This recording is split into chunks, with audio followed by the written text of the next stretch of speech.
course, Maxine Waters a tough cookie. She's been there a long time. She knows how to raise money. And she also knows how to throw out some empty promises. And I say empty promises because the reality of it, what has she done that gives her the ability to stay in office for such a long time? She's enriched herself. She's enriched herself, yeah. Stuff from 10 years ago. Yeah, so Omar has not given up the fight. He has vowed to take her down one way or another, right? I'm glad that seats like hers are being challenged for a couple of reasons. One, if they go with a free ride and nobody else is running against them, they get a little too emboldened, right? So Omar, if you want to give us maybe a little bit of a quick background as we move on with the program, let our friends know what your plans are. Put your hands together for Omar Navarro. I'm going to take this off because I'm used to speaking, moving around a little bit. Okay, great. My name's Omar Navarro, and I challenged Maxine Waters in the 2016 election. And, I'm very proud to be here today and to have sent a deliberate message to Maxine Waters during the campaign. I was able to build a huge coalition of people, and I was able to talk to people in the process of running for Congress. And now, I said to myself, that I established a relationship with a lot of people, and I launched my campaign back 4 days ago. And I officially said, I'm going to challenge Maxine Waters because I don't want to see someone, a career politician, dictate how our district is. When I drive around in cities like Inglewood, I was born in the city of Inglewood, and I was raised a portion of my life in Hawthorne. And I moved to Torrance when I was about 15 years old. And I went to high school, West High, locally here. And I saw the biggest difference, and I saw the drawback in the communities. And there's a lot of communities that are out there that are struggling. There's a lot of homelessness, a lot of poverty. And for me, that's a heartening concern. There's people that are in the streets with mental health, and that's also another concern to me. And when I see our businesses leaving to other states, when I see our economy just declining and not growing, that's concerning to me. I went to college, I got an education, I got a degree in criminal justice, and I worked for the district attorney's office, volunteering and assisting victims of crimes. And that for me, it was an honor to do that. I was able to understand how people work and how they operate, and I was able to be sensitive to people and issues. And for me, that experience got me to understand how people are.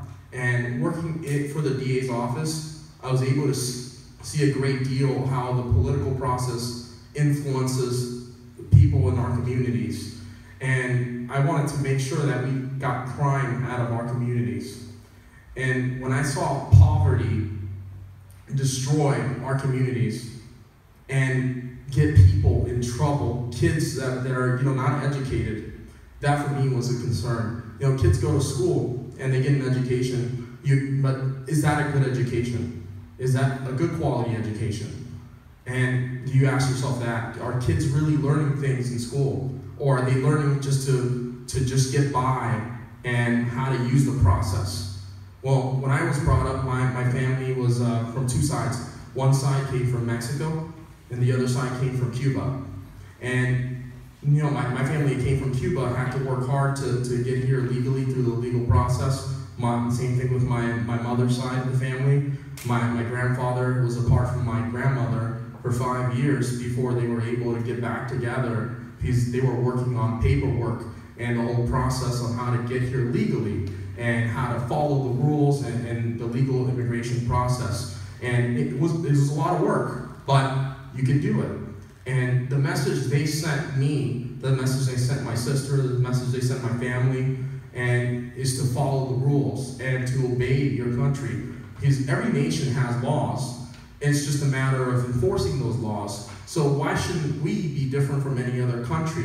Why shouldn't we enforce our laws? And and respect that people need to follow rules and come here legally and assimilate through a process. And that for me is a big thing that we need to educate people in the inner cities. There's a lot of kids that are out there, they're misguided. They've been pimped out by the process.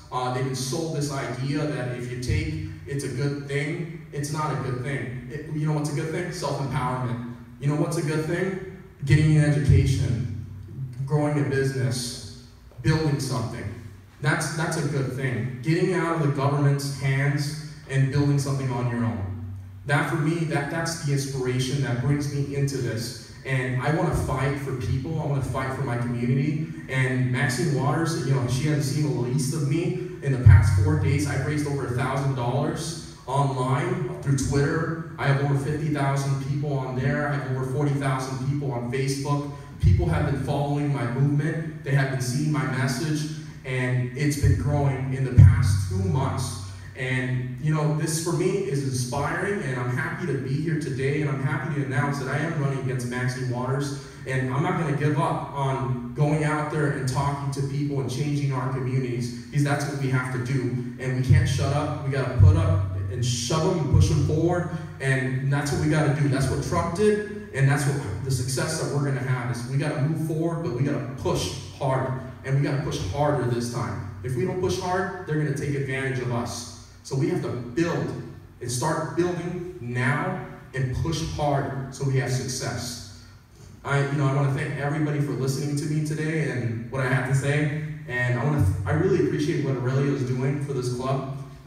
For me, that's an inspiration. I'm a big supporter of supporting local clubs. I'm the vice president of Beach Cities Republican Club, so one of the biggest Republican clubs in Los Angeles County. And for me, that's a message. But on its own, we need other Republican clubs, and we need to grow the Republican base, because not every Republican club is for everybody. Everybody's got a right fit, right? So how are we going to grow the party? We're going to grow the party by getting people active in different clubs. We're going to get people active by learning from different messages. Sometimes one message doesn't catch your eye, and it takes another message to catch your eye. So that's what we got to do. We got to inspire people, but we got to make sure we have the right leadership that's going out there. And I'm very proud that Aurelia is doing this and that he's getting people active and involved and engaging them into going out and walking for campaigns, like one campaign that's right here, locally, the man's about to speak. And, this is Redondo Beach City Council, correct?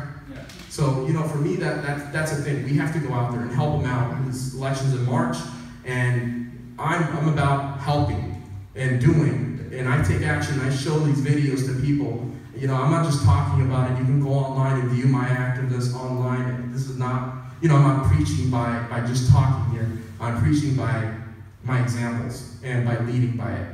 That's what we got to do, is by leading by example. If we don't lead by example, we got nothing.